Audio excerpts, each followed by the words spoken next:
আগে নরেন্দ্র মোদীকে পদত্যাগ করতে বলুন। নরেন্দ্র মোদী পদত্যাগ চাই, তার কারণ সারা দেশের উনি জাতীয় লজ্জা। West Bengal criminal lodge amendment bill 2024 কে সম্পূর্ণভাবে সমর্থন জানাতে আপনার অনুমতিতে আমি এখানে সমর্থনে কয়েকটি কথা বলতে এসেছি। আমি অপোজিশন লিডার যেগুলো বলেছেন, পয়েন্ট রেজ করেছেন, আমি প্রত্যেকটার উত্তর দেব। তার জন্য ধৈর্য ধরে আপনাকে শুনতে হবে। আমি প্রথমেই বলি, মাননীয় অধ্যক্ষ, সকল মাননীয় সদস্যা এই সভার এবং বাইরেও যারা আছেন, জানতে পাচ্ছেন, শুনতে পাচ্ছেন, প্রেস মিডিয়া সহ তারা আমার বিরোধিতা করলো, আমি কিন্তু তাদের বিরোধী নই। আমি তাদের সকলকে, অ্যাসেম্বলির সব স্টাফেদের সকলকে, সেক্রেটারি জেনারেলের থ্রুতে, অ্যাডমিনিস্ট্রেশনের যারা আছে, প্রশাসনের যারা আছে, সকল ভাই বোনেদের আমি ধন্যবাদ জানিয়ে আমি বলবো, মেয়েদের অধিকার রক্ষার লড়াইয়ে আমি যখন দিনটা ঠিক করেছিলাম স্যার, আমি তখন নিজেও এটা আমার নলেজে ছিল না, কিন্তু হিস্ট্রি রিপিটস ইটসেলফ।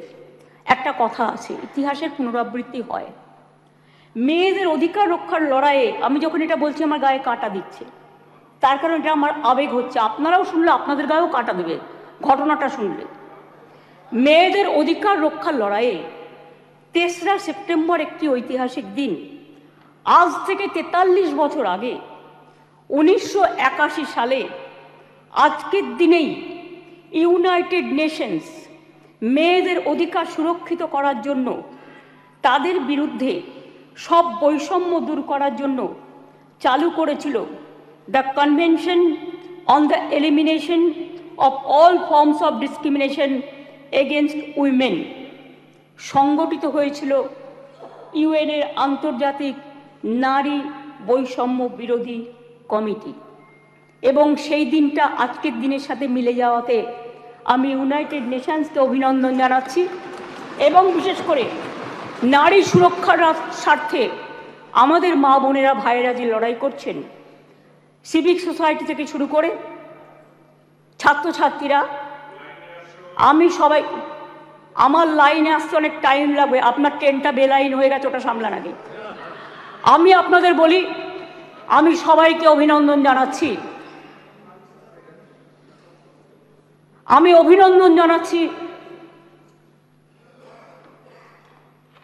এটা অভিনন্দন নয়, আমার সমবেদনা পরিবারকে জানাচ্ছি, নির্যাতিত পরিবারকে। তার নাম তো নিতে পারি না, যে মেয়েটি নির্যাতিত হয়েছে তার জন্য আমি শোক জ্ঞাপন করছি। সাথে সাথে সারা ভারতবর্ষে যারা ধর্ষিতা হয়েছেন, যারা নির্যাতিত হয়েছেন, তাদের সকলের বিরুদ্ধে যে অত্যাচার হয়েছে, সেই অত্যাচারের করুণ কাহিনী আপনাদের একটি কথাতেও আমি শুনলাম না। তাদের সকলের ব্যাপারেও এই সভা শোক জ্ঞাপন করছে, এটা আমি আবেদন করব এবং তাদের পরিবারবর্গকে সমবেদনা জানাচ্ছি। ধর্ষণের মতো নিকৃষ্ট, নৃশংস, নক্কারজনক ঘটনার ক্ষেত্রে অত্যন্ত দ্রুত পুলিশি অনুসন্ধান ও বিচার প্রক্রিয়া সম্পূর্ণ করে দোষীদের কঠোর শাস্তি দেবার কথা আমরা বলছি। কেন বলছি তার নিশ্চয়ই কতগুলো কারণ আছে। যে কোনো শুভবুদ্ধি সম্পন্ন মানুষই কোনো রকম শর্ত ছাড়া নিঃশর্তভাবে এই বিলকে সমর্থন করবে আশা রাখি। ধর্ষণ মানবতার বিরুদ্ধে এক বড় অভিশাপ। ধর্ষকের নির্মম শাস্তি প্রাপ্য। যে সমাজে মেয়েরা ভালো থাকে না, সে সমাজ কখনো ভালো থাকতে পারে না। আমি বিদ্রোহী কবি নজরুলের ভাষায় বলি, বিশ্বে যা কিছু মহান সৃষ্টি চিরকল্যাণকর, অর্ধেক তার করিয়াছে নারী, অর্ধেক তার নর। মনে রাখবেন, আমার নিজেরও মনে রাখবেন, আমি মনে করি পারিবারিক কাউকে আমি একজনকে হারিয়েছি। যখনই এ ধরনের ঘটনা ঘটে, আমার কলম দিয়ে লেখনী বেরোয়। দেখবেন একটি আমার কবিতার বই আছে, তার হেডিংটা আছে সে নেই।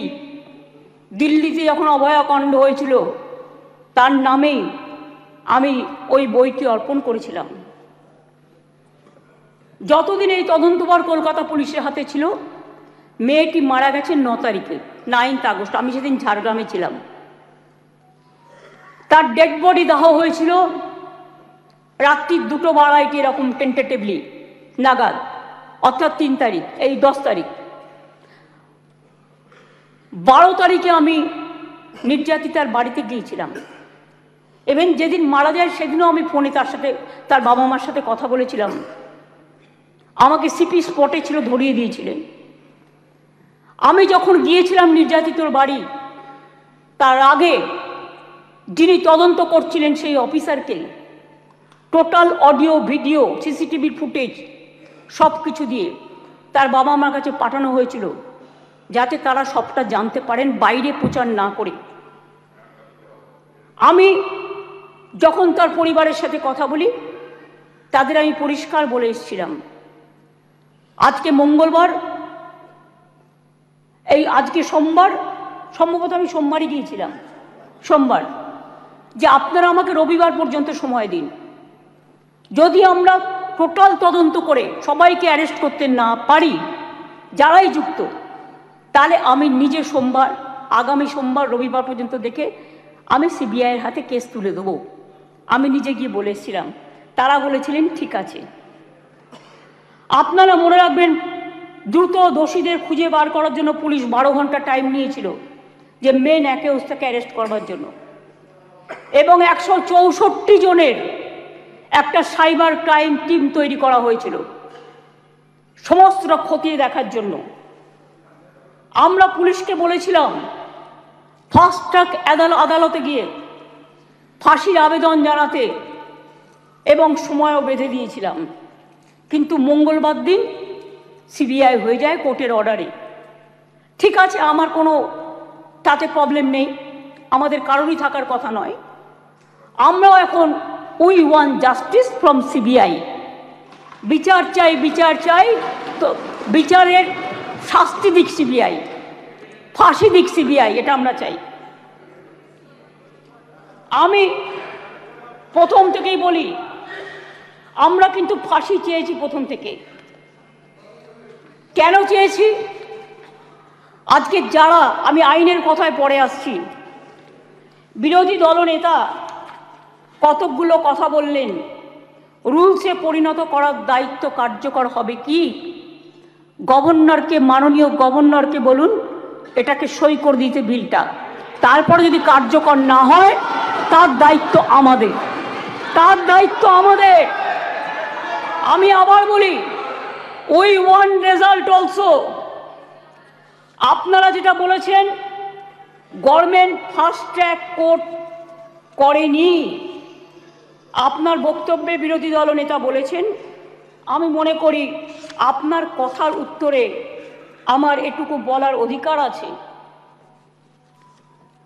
এক সেকেন্ড, কারণ আমি সবই নিয়ে এসেছি সাথে, শুধু একটু অথেন্টিকেশনের জন্য কাগজগুলো আপনাদের অথেন্টিকভাবে আমি বলবো। গভর্নমেন্টের, মনে রাখবেন, report on fast track court, দেশের মধ্যে ছোট রাজ্য মিলিয়ে আমাদের সংখ্যা 3য়। এটা পার্লামেন্টের কোয়েশ্চেনে, লোকসভার কোয়েশ্চেনে দেখে নেবেন। আমি আপনাদের বলি, 1913 সালে আমাদের যে 88টা ফাস্ট ট্র্যাক কোর্ট ছিল, তার টাকা কেন্দ্রীয় সরকার বহন করতেন, সেই টাকা দেয়া বন্ধ করে দিয়েছেন 2013 সাল থেকে। তা সত্ত্বেও আমাদের রাজ্যে বর্তমানে 88টি ফাস্ট ট্র্যাক কোর্ট আছে। মহিলাদের জন্য 52টি ডেজিগনেটেড কোর্ট আছে, যাতে মহিলাদের বিরুদ্ধে সংগঠিত অপরাধের মামলাগুলোর দ্রুত বিচার হয়। এই কোর্টগুলো এখনো পর্যন্ত মোট 3,92,620টি কেস দায়ের করা হয়েছে। তার মধ্যে 3,11,479টি কেসের ডিসপোজাল এর মধ্যেই হয়ে গেছে। মহিলা সংক্রান্ত 7,000 কেস কোর্টে পেন্ডিং আছে, আমাদের কাছে পেন্ডিং নেই। এটা হলো ফাস্ট ট্র্যাক কোর্টের ব্যাপার বলি। এবার আপনারা বললেন কামদুনি কেসে আমরা নাকি পিপি চেঞ্জ করেছি। পিপি চেঞ্জ অনেক সময় তার ট্রান্সফারের ব্যাপার আছে, প্রমোশনের ব্যাপার আছে, হাইকোর্ট তাকে এখন হাইকোর্ট থেকে পারমিশন নিতে হয়, এসব ব্যাপার আছে। আমি টেকনিক্যালিটিসের মধ্যে ঢুকছি না। কিন্তু আমরা কি করেছিলাম, ইনসিডেন্ট ঘটেছিল 7 June 2013। Chargesheet submitted by CID within 3 weeks 28 June 2013। Supplementary chargesheet দেওয়া হয়েছিল 10 জুলাই 2013। কিন্তু কোর্ট পাস্ট জাজমেন্ট এটা আমাদের হাতে নেই 30 জানুয়ারি 2016। কোর্টটা তো আমাদের হাতে নেই, কোর্টটা তো আপনাদের হাতে আছে। এটা আপনাদের একটু ভালো রোল প্লে করুন, এটা আপনাদের কাছে আমি রিকোয়েস্ট করব। আমি আপনাদের আবার বলি, ইয়েস অ্যাবসলিউটলি, আমি আপনাদের বলি যে আমরা ফাঁসি চেয়েছিলাম, কিন্তু কোর্ট সেখানে কি শাস্তি দিয়েছিলেন? কোর্ট দিয়েছিলেন 3 were চার্জশিটেড। আমরা trial court passed judgment on 30 January 2016, where out of 8 living accused, 1 accused expired during trial. 3 were charged with the death penalty. 3 were charged with life imprisonment and 2 were acquitted. The state appealed before High Court against the acquitted of 2 accused persons, যাদের ছেড়ে দেওয়া হয়েছিল তার বিরুদ্ধে। Trial court convicted person also appealed before the Honorable High Court.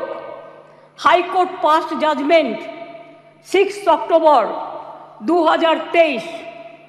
তাতে তারা শাস্তির death punishment দেওয়ার বদলে 2 জনকে দিয়েছিলেন লাইফ কনভিকশন, 1 জনকে ছেড়ে দিয়েছিলেন, 3 জনকে 7 ইয়ার্স পানিশমেন্ট দিয়েছিলেন, আর অ্যাকিউটেড 2 জন ছিলেন, তার বিরুদ্ধে আমরা এসএলপি সুপ্রিম কোর্টে ফাইল করেছি এবং 9 অক্টোবর 2023 এটা এখন পেন্ডিং আছে সুপ্রিম কোর্টে।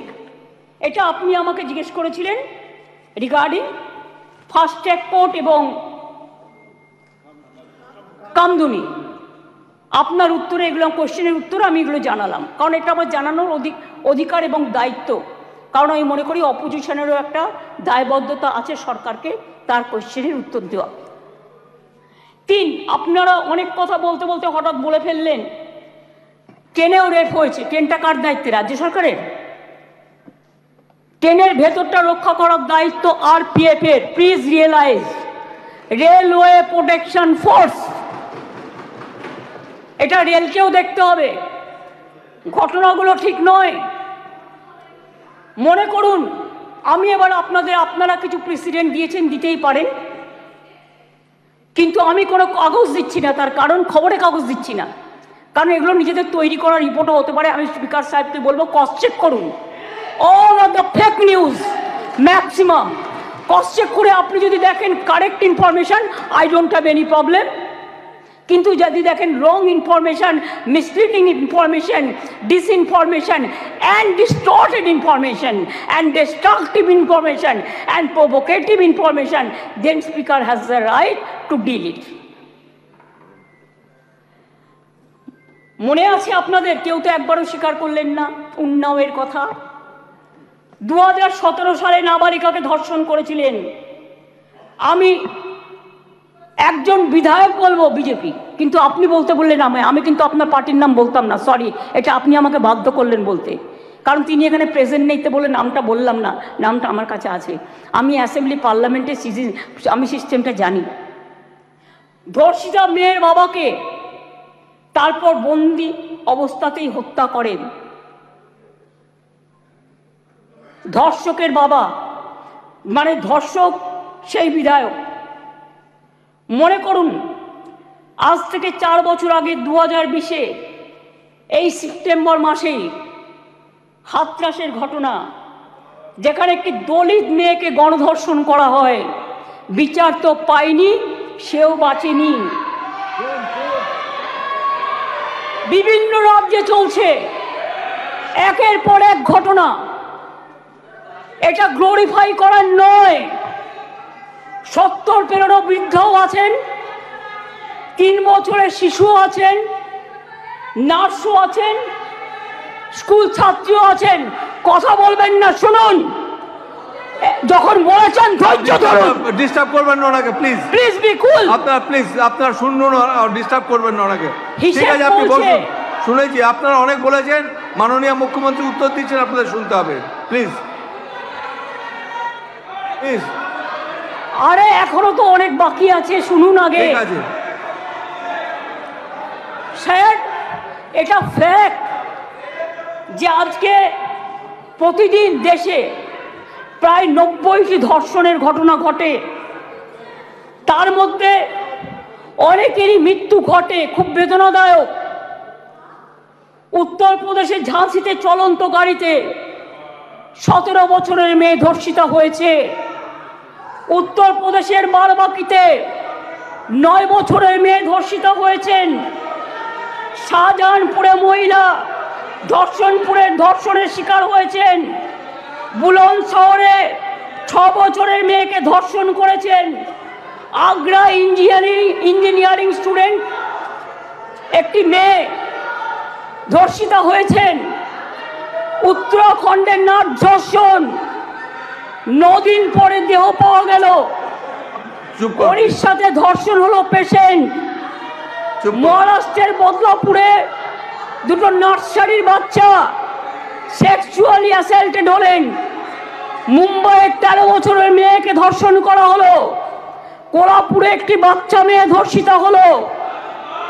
আসামে 13-14 বছরের মেয়েকে গণধর্ষণ, যেখানে যে দোষী তাকে এনকাউন্টারে মেরে ফেলা হলো, বিচার হলো না। রাজস্থানের ঢোলপুরে গ্যাংরেপ, যোধপুরে 3 বছরের বাচ্চাকে ধর্ষণ। এই মানসিকতা দেখলে ঘৃণা লাগে। আমি বলি ছি ছি, যেই ঘটাক এই ঘটনা, তাদের বলি লজ্জা লজ্জা লজ্জা। বলতে দিন আপনারা, এটা একটা জাতীয় লজ্জা। ধর্ষণ আজকে জাতীয় লজ্জার পর্যায়ে পড়ে গেছে। আসুন আমরা সবাই মিলে একমত হই, ধর্ষণের বিরুদ্ধে সমাজ সংস্কারের প্রয়োজন আছে, মানুষের জাগরণের প্রয়োজন আছে। এই বাংলা অনেক সমাজ সংস্কার করেছে। রাজা রামমোহন রায় যখন সতীদাহ প্রথা সংস্কার করেছিলেন, এখানে আইন পাশ হয়েছিল এই বাংলায়, তখন কিন্তু তাকে অনেকে মেরে মাথা ফাটিয়ে দিয়েছিলেন। কিন্তু মনে রাখবেন, রাজীব গান্ধী যখন প্রধানমন্ত্রী ছিলেন, এই আইনটা অল ইন্ডিয়া আইন হিসেবে সতীদাহ প্রথা নিবারণটা পাশ হয়েছিল। ঈশ্বরচন্দ্র বিদ্যাসাগর, মনে রাখবেন, বাল্য বিবাহ বন্ধ, বিধবা বিবাহ প্রচলন করেছিলেন। সতীদাহ প্রথা নিবারণের জন্য রাজা রামমোহন রায় করেছিলেন এবং এই আইন এখানে পাশ হয়েছিল। তারপরে রাজীব গান্ধী যখন প্রধানমন্ত্রী ছিলেন, তখন দিল্লিতেও পাশ হয়েছিল পার্লামেন্টে। এটা এখন অল ইন্ডিয়া আইন। কি মিহির গোস্বামী, তুমি তখন কংগ্রেস করতে, তুমি জানতে না এটা? জিজ্ঞেস করুন। যদি একটা ব্যাধি হয়, ব্যাধিটাকে সারাতে হবে। মনে রাখবেন, এই অনুযায়ী দেশের ধর্ষণের ঘটনায় সাজার হারও খুব কম। কেন সাহস পাচ্ছে এত, এটা আমাদের উপলব্ধি করতে হবে। ক্রাইম ইন ইন্ডিয়া 2022-এর তথ্য অনুযায়ী দেশের বিভিন্ন প্রান্তে ধর্ষণের ঘটনায়, সব রাজ্যেই পুলিশ আছে, সেন্ট্রালেও আছে, ধর্ষণের ঘটনায় গড়ে 76% ক্ষেত্রে পুলিশ তদন্ত শেষ করে চার্জশিট জমা দিতে পেরেছে। কিন্তু মাত্র 2.6% 56% ক্ষেত্রে অপরাধী দোষী সাব্যস্ত হয়েছে। প্রবলেমটা কিন্তু এই জায়গায় রয়ে গেছে, গলদটা। ধর্ষণ রোধে দ্রুত বিচার, এবং কঠোরতম সাজার দাবি জানিয়ে আমি দুটো চিঠি ইতিমধ্যেই প্রধানমন্ত্রীকে লিখেছি। আমি যেহেতু তার কাছ থেকে কোনো উত্তর পাইনি, উত্তর দিয়েছেন একজন উইমেন অ্যান্ড চাইল্ড ডিপার্টমেন্টের মিনিস্টার, কিন্তু তিনি যে উত্তর দিয়েছেন সেটাকেও কাউন্টার করে আমি প্রধানমন্ত্রীকে জানিয়েছি। যদি দিল্লি নিজে এই চিঠি দুটো, স্যার সবার জ্ঞাতার্থে বার্তা একটু দিয়ে দেবে টেবিলে, আমি প্রধানমন্ত্রীকে লেখা চিঠিগুলো এখানে পেশ করলাম। ন্যায় সংহিতা বিল যখন প্রথম তাড়াহুড়ো করে পাশ করা হয় নির্বাচনের আগে, আমি বারবার স্বরাষ্ট্রমন্ত্রীকে বলেছিলাম এটা তাড়াহুড়ো করে করবেন না, এটা আমাদের রাজ্যগুলোর সাথে আলোচনা করুন, শুধু একটা চিঠি দিলে দায়িত্ব শেষ হয়ে যায় না। আমি অনেকবার অপোজ করেছি যে এটা কিন্তু রাজ্যকে কনসাল্ট করা হয়নি, মনে রাখবেন। তাছাড়াও আমি বলেছিলাম নতুন গভর্নমেন্ট আসুক, তাদের সাথে আলোচনা করুন, লোকসভায় আলোচনা হোক, রাজ্যসভায় আলোচনা হোক, বিরোধী দলের সাথে আলোচনা হোক, সরকারি দলের সাথে আলোচনা হোক, তারপরে এটা আপনারা করুন, কিন্তু সেটা তারা করেননি। তাই আজকে বাধ্য হয়ে আমরা সারা দেশের মেয়েরা যাতে সুফল পায়, মনে রাখবেন আজকে বাংলাকে নিয়ে শুধু বদনাম যারা করছেন, বাংলার সম্মান নিয়ে ভাবুন। বাংলা মাকে বদনাম করলে আপনার গায়েও লাগবে, আমার গায়েও লাগবে। আমাকে আপনারা 50টা কটু কথা বলুন, আমার কোনো যায় আসে না। যেভাবে আপনারা আমাকে অসম্মান করেছেন, আপনাদের প্রধানমন্ত্রীকে আমরা সেভাবে অসম্মান করিনি। কখনো ভেবেছেন যে আপনারা যেভাবে আমার বিরুদ্ধে বলছেন, আমাদের দল যদি সেভাবে প্রধানমন্ত্রীর বিরুদ্ধে বলে, স্বরাষ্ট্রমন্ত্রীর বিরুদ্ধে বলে, আপনাদের মুখ্যমন্ত্রীগুলোর বিরুদ্ধে বলে, আপনারা তখন কি দেখবেন? আমি চেয়েছিলাম এই আইনটা কেন্দ্রীয় সরকারই করুক, কিন্তু ওরা আইনটাকে যেখানে যেখানে ফাঁক রেখেছেন আমরা সেখানে ঢুকেছি। তার কারণ মনে রাখবেন, যদি কেউ ধর্ষণ করে 7 মাসের মধ্যে জামিন পেয়ে যায়, আর তাকে ফুল মালা দিয়ে, প্লিজ আমাকে বলতে দাও, তোমরা কথা বললে আমি বলবো না, এবং তাদের যদি ফুলমালা দিয়ে সম্বর্ধনা দেওয়া হয়, তাহলে এটা এনকারেজমেন্ট হয় না তাদের পানিশমেন্ট হয়? এটা আমাদের উত্তর দিন। আমি তাই আপনাদের কাছ থেকে এর বেশি আমি কিছু প্রত্যাশা করি না। বিলকিসের ধর্ষকদেরও জেল থেকে ছেড়ে দিয়ে মালা পরানো হয়েছিল, যাবজ্জীবন জেলের সাজাপ্রাপ্ত উন্নাওয়ের ধর্ষণকারী, সেখানেও বাবা রাম রহিম থেকে নামটা বাদ, সকলকে প্যারোলে মুক্তি দেওয়া হয়েছে।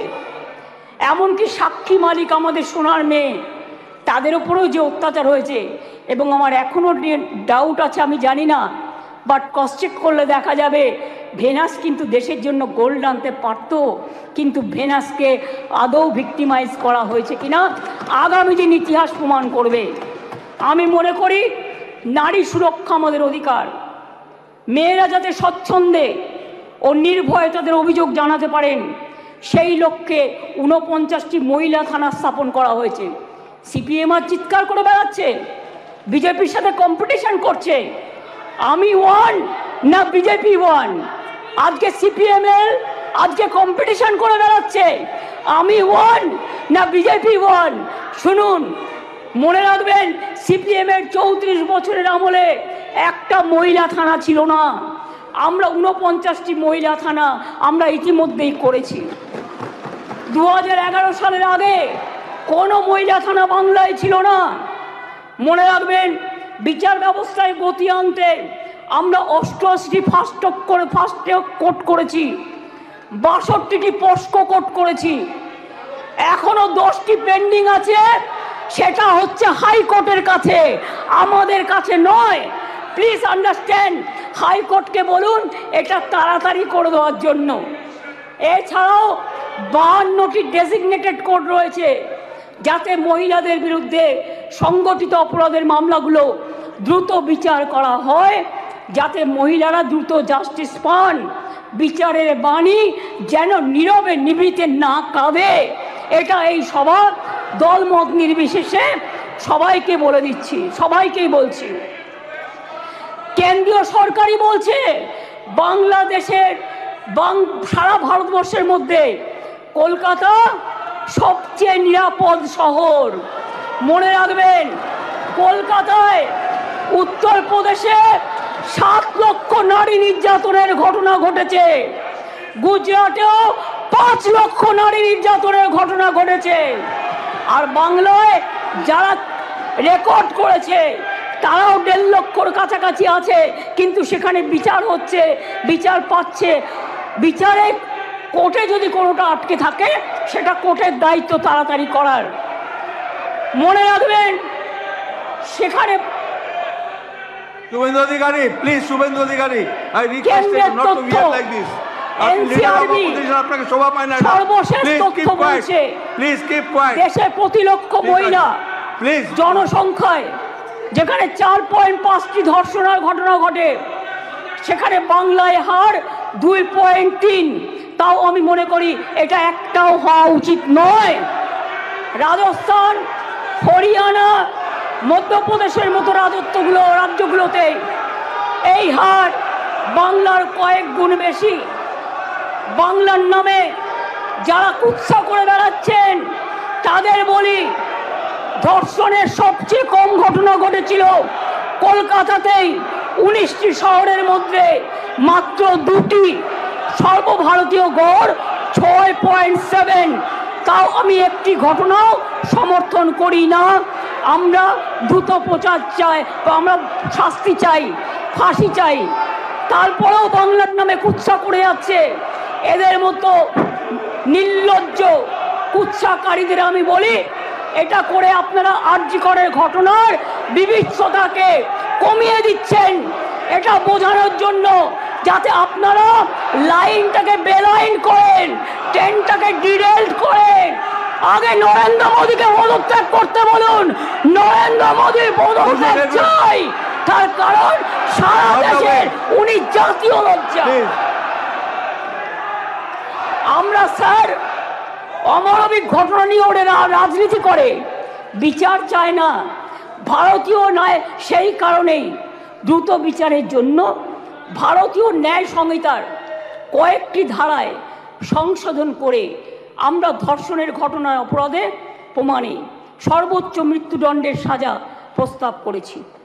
ন্যায় সংহিতা একটা নতুন আইন 64/1, 64/2, 66, 70 এবং 71 নম্বর ধারার ক্ষেত্রে সংশোধনী এনে এই ধরনের অপরাধ প্রমাণে সর্বোচ্চ মৃত্যুদণ্ডের বিধান আনা হয়েছে এই বিলে। ধর্ষণ বা যৌন নিগ্রহের শিকার কোনো মহিলা বা শিশু পরিচয় কোনোভাবে যেটা প্রকাশ্যে না আসে, আগে তো বিলটা পাস হোক, তারপরে তো রাজ্যপাল সই করলেই এটা হয়ে যাবে রেজাল্ট। আইন সংশোধনের মাধ্যমে আমরা সেটাও করতে চাই। এটাও চাই যাতে আদালতের অনুমতি ছাড়া এই ধরনের মহিলা বা শিশুর পরিচয় কোনোভাবেই বিচার প্রক্রিয়া শেষ না হওয়া পর্যন্ত এগুলো নিয়ে আলোচনা প্রকাশ্যে না আসে। স্যার, ভারতীয় ন্যায় সংহিতার 72 এবং 73 নম্বর ধারা সংশোধন করে এর জন্য আমরা 3 থেকে 5 বছরের সাজার প্রস্তাব রাখছি। মনে রাখবেন, বাংলা প্রীতিলতা ওয়াদ্দারের মাটি, মাতঙ্গিনী হাজরার মাটি, কল্পনা দত্ত, বীণা দাস, সুনিতা চৌধুরী, মাদার টেরিজার মাটি। এই মাটি সারা দেশকে পথ দেখায়, পথ দেখাবে। কেউ কেউ বলছে আমরা নাকি আইন করতে পারি না। আমি তাদের জ্ঞানের জন্য বলছি, এটা সর্বৈব মিথ্যা। রাজ্য চাইলে আইন আনতেই পারে। সংবিধান আমাদের সেই অধিকার দিয়েছেন। ভারতীয় সংবিধানের যুগ্ম তালিকায় আইটেম নম্বর 1-এ ফৌজদারি আইনের উল্লেখ আছে। সেক্ষেত্রে রাজ্য চাইলে আইন আনায় কোনো বাধা নেই। অন্ধ্রপ্রদেশও আনছে, মহারাষ্ট্রও আনছে, তারাও ক্রিমিনাল ল সংশোধন করে আনতে চলেছে। এখানেও তো আপনাদের সরকার আছে, আমরা তো বাধা দিইনি। তার রাজ্য বাঁচাতে সে আইন আনতেই পারে।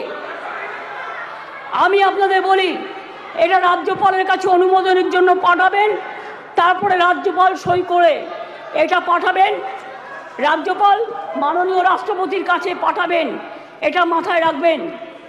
আমি আপনাদের কাছে এবার বলি, এই আইন কি করবে?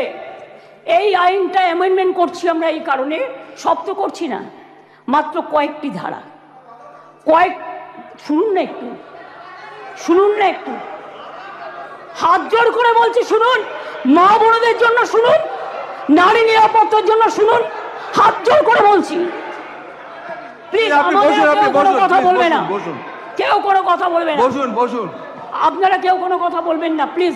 আমার একটু টাইম লাগতেই পারে, কারণ আমার অপোজিশন লিডারের কোয়েশ্চেনের উত্তর দিতে হবে। আপনি বসুন প্লিজ, থ্যাংক ইউ সিট। মনে রাখবেন, এই নতুন বিলের তাৎপর্য তিনটি, তাৎপর্যটা বুঝুন। 1 নম্বর বর্ধিত শাস্তি, 2 নম্বর দ্রুত তদন্ত, 3 নম্বর দ্রুত ন্যায় বিচার। নতুন আইন সুনিশ্চিত করবে যে ধর্ষণ এবং নারী শিশুর প্রতি সকল যৌন হিংসায় শাস্তি হবে কঠোরতম। ভারতীয় ন্যায় সংহিতা এবং পস্কো আইনে এসব ক্ষেত্রে যে শাস্তির কথা বলা আছে তা আমাদের আইনে উল্লেখযোগ্যভাবে বৃদ্ধি করা হয়েছে। ধর্ষণ ও গণধর্ষণের ক্ষেত্রে ভারতীয় ন্যায় সংহিতার যে শাস্তির কথা বলা হয়েছে 10 থেকে 20 বছরের সশ্রম কারাদণ্ড এবং ক্ষেত্র বিশেষে যাবজ্জীবন সশ্রম কারাদণ্ড। আমরা এটাকে করছি আমৃত্যু সশ্রম কারাদণ্ড থেকে গুরুতর থেকে ক্ষেত্রে এমনকি প্রাণদণ্ড, এইটুকুই আমরা চেঞ্জ করেছি। ধর্ষণ বা গণধর্ষণের ফলে নির্যাতিতার মৃত্যু হলে বা নির্যাতিত সম্পূর্ণ ভেজিটেবল হয়ে গেলে ভারতীয় ন্যায় সংহিতায় এর শাস্তি বলা আছে 20 বছরের সশ্রম কারাদণ্ড এবং ক্ষেত্র বিশেষে যাবজ্জীবন সশ্রম কারাদণ্ড। আমরা এটাকে করেছি প্রাণদণ্ড ও জরিমানা। এ প্রসঙ্গে বলি, এমনকি আর্থিক জরিমানার কথাও বলা হয়েছে, যে ধর্ষিতা বা নির্যাতিতার চিকিৎসাগত অথবা তার নিকটাত্মীয়ের সামাজিক ও মানসিক পুনর্বাসনেও সেটা সহায়ক হয়। অ্যাসিড আক্রমণের ক্ষেত্রে অনেক সময় দেখবেন মেয়েদের অ্যাসিড ছুঁড়ে মারে। অ্যাসিড আক্রমণের ক্ষেত্রে ভারতীয় ন্যায় সংহিতার এর শাস্তিতে বলা আছে 10 বছরের সশ্রম কারাদণ্ড, ক্ষেত্র বিশেষে যাবজ্জীবন সশ্রম কারাদণ্ড এবং ফাইন। আমরা এই শাস্তি বাড়িয়ে করেছি, আরজি করার জন্যই তো এটা হচ্ছে, আমৃত্যু কারাদণ্ড এবং ক্ষেত্র বিশেষে প্রাণদণ্ড। দ্রুত তদন্ত করবার জন্য অপরাজিতা টাস্ক ফোর্স নামে এই আইন পাশ হয়ে গেলে একটি বিশেষ পুলিশ বাহিনী তৈরি করা হবে। এই ধরনের অপরাধের দ্রুততম তদন্তের জন্য প্রাথমিক রিপোর্ট আসার পরে 21 দিনের মধ্যে তদন্ত সমাপ্ত হবে। খুব ব্যতিক্রমের ক্ষেত্রে বড় জোর 15 দিন পর্যন্ত তদন্ত সীমা বাড়ানো যেতে পারে। শিশুদের জড়িয়ে কোনো অপরাধ সংগঠিত হলে সাক্ষ্য সংগ্রহ হবে 7 দিনের মধ্যে। দ্রুততম বিচারের স্বার্থে বিশেষ আদালত তৈরি হচ্ছে। চার্জশিট জমা দেওয়ার 30 দিনের মধ্যে ট্রায়াল শেষ করতে হবে। দ্রুততম বিচারই নির্যাতিতার মানসিক স্বাস্থ্য পুনরুদ্ধারের পক্ষে শ্রেষ্ঠতম পদক্ষেপ। আমি এখনো বলি যে আমরা নির্ভয়া ফান্ডের যে টাকা এসেছিল তাতে 60% কেন্দ্র দেয়, 40% আমরাও দিই। ইতিমধ্যেই আমরা এখনো কেন্দ্রের কাছ থেকে যা আমরা পেয়েছি 108 কোটি 79 লক্ষ, তার মধ্যে 81 কোটি 82 লক্ষ টাকা আমরা পেয়েছি, যেটা প্রাপ্য ছিল। অর্থাৎ কেন্দ্রের কাছে এখনো 26 কোটি 97 লক্ষ টাকা বাকি আছে। কেন্দ্রের কাছ থেকে যে টাকা আমরা পেয়েছি তার কাজ পুরোটাই করা হয়েছে। 72% টাকার ইউসিও জমা পড়েছে, বাকি টাকার কাজ দ্রুত গতিতে চলছে। এতে গেল কেন্দ্রের থেকে প্রাপ্য টাকার হিসেব। এবার আসি স্টেট শেয়ারে। নির্ভয়াতে রাজ্য 54,55,00,000 টাকা ইতিমধ্যেই দিয়েছে। এর মধ্যে 66% টাকা খরচাও হয়ে গেছে। রাজ্য এক্ষেত্রে আরও 17,98,00,000 টাকা এই ক্ষেত্রে রাজ্য আরও দেবে। তাছাড়াও আমি মনে করি যে কিছু কিছু হসপিটালে, এটা ফ্যাক্ট, আগেকার দিনে তৈরি হয়েছে মেডিকেল কলেজগুলো, কিছু ডাক্তার কিছু নার্সদের যাওয়ার জন্য যে রাস্তাগুলো আছে গাছে ঢাকা বা অনেকটা খালি, এগুলো আমরা করিনি, অনেক দিন দীর্ঘদিন আগেকার। কিন্তু আমি অলরেডি হেলথ সেক্রেটারিকে ডেকে বলেছি, প্রিন্সিপাল সেক্রেটারিকে, প্রত্যেকটা রাস্তা তোমরা চেষ্টা করো কভার আপ করার, যেখান দিয়ে নার্স মহিলা ডাক্তাররা যাতায়াত করে বা অন্য ডাক্তাররাও। হয়তো একটু টাইম লাগবে, কিন্তু আমি 100 কোটি টাকা দিয়েছি, এর জন্য স্যাংশন করেছি আমরা। সিসিটিভি লাগাও সব জায়গায়, এবং যে জায়গাগুলো কভার করবে সেখানে আলো দাও। এছাড়াও যেখানে রেস্টরুম নেই সেখানে রেস্টরুমও করে দাও। তাছাড়াও আমরা একটা নারী সুরক্ষা, যেটা রাত্রি সাথী করেছি, যেখানে পরিষ্কার বলা হয়েছে যে মহিলারা যত কম সম্ভব 12 ঘন্টা ডিউটি করবে। যদি এমার্জেন্সি থাকে তার ডিউটি ডাক্তার বাড়াবে। তার কারণ মেয়েদের মনে রাখতে হবে কেন করেছি, সেটা আমাদের ব্যাপার। আপনি কেন কথা বলছেন? আমরা এই কারণে করেছি মেয়েদের সুরক্ষার জন্য। যারা রাতে কাজ করতে চায় তারা allowed. Problem, please listen carefully, রাত্রিরে যারা কাজ করবে তাদের ফুল প্রোটেকশন দেওয়ার জন্য। রাত্রিরে যদি কেউ কাজ করে তাদের ফুল প্রোটেকশন দেওয়ার জন্য এই রাত্রি সাথী করা হয়েছে। এবং হসপিটালগুলোর কাছেও আমরা বলেছি, স্কুলগুলোকেও বলেছি, ICDS সেন্টারগুলোকেও বলেছি, মিড ডে মিল সেন্টারগুলোকেও বলেছি সঠিক পদক্ষেপ নিতে। এবং মনে রাখবেন, এই বিলটি এখানে পাশ হওয়ার পরে মাননীয় রাজ্যপালের কাছে যাবেন। তিনি তাড়াতাড়ি এটা পাশ করলে এটা রাষ্ট্রপতির কাছে যাবে। রাষ্ট্রপতির কাছে গেলে এটা আইনে পাশ হবে, এবং এটা আইনে পাশ হলে এটা একটা ইতিহাস হয়ে থাকবে, এবং সব রাজ্য এটাকে আগামী দিন মডেল করবে, মনে রাখবেন। আর প্রধানমন্ত্রী করতে পারেনি বলে আমরা করেছি। প্রধানমন্ত্রী, আপনি দেশের লজ্জা, আপনি মেয়েদের প্রোটেকশন দিতে পারেন না, তাই আপনার পদত্যাগ দাবি করছি। স্বরাষ্ট্রমন্ত্রীর পদত্যাগ দাবি করছি, বিজেপি মন্ত্রীদের পদত্যাগ দাবি করছি, রাজ্যে যে মুখ্যমন্ত্রীরা আছে পদত্যাগ দাবি করছি। আর অপোজিশন লিডার গুলি চালাবার কথা বলেছেন, তাকেও পদত্যাগের দাবি করছি। আমি এইটুকু বলে সবাইকে ধন্যবাদ জানিয়ে আমার কথা শেষ করছি। অনেক অনেক ধন্যবাদ। জয় হিন্দ, জয় বাংলা, মেয়েদের জয় হোক, নারী শক্তির জয় হোক, অপরাজিতারা বিচার পাক, আরজি করের দোষীদের ফাঁসি হোক, এটা আমরা চাই।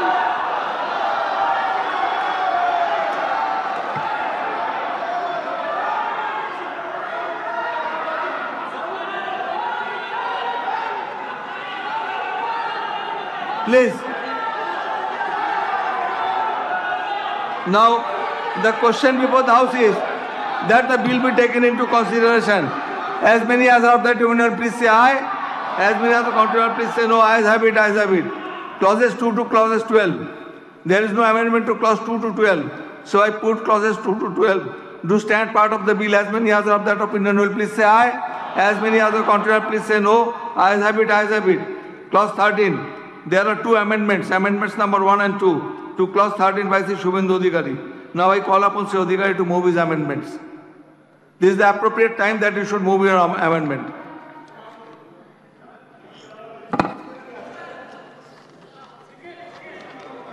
Sir, I move the following amendment to clause 13. 1. In line 1, after the word act, the following shall be inserted.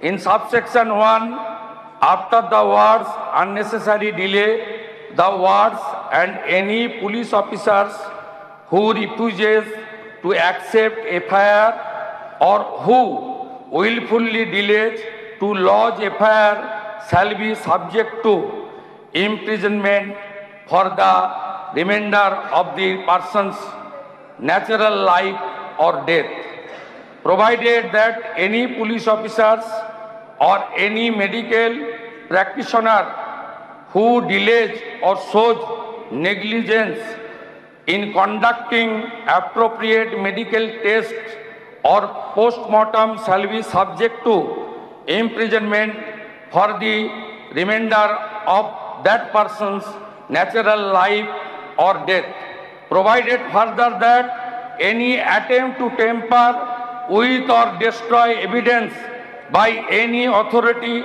concerned shall be subject to imprisonment for the remainder of that person's natural life or death be inserted. 2. In line 1, before the word in, the word and be inserted. Honorable Minister, এক minute হ্যাঁ sir, যেটা বিরোধী দলের নেতা বললেন, actually এগুলো তো খুব মানে দেখে লটা দেখে করতে হয়। আপনি যে প্রপোজালগুলো দিচ্ছেন এটা তো আজকের বিলটা অন্য, যদি আপনাদের এ ধরনের কোনো প্রপোজাল থাকে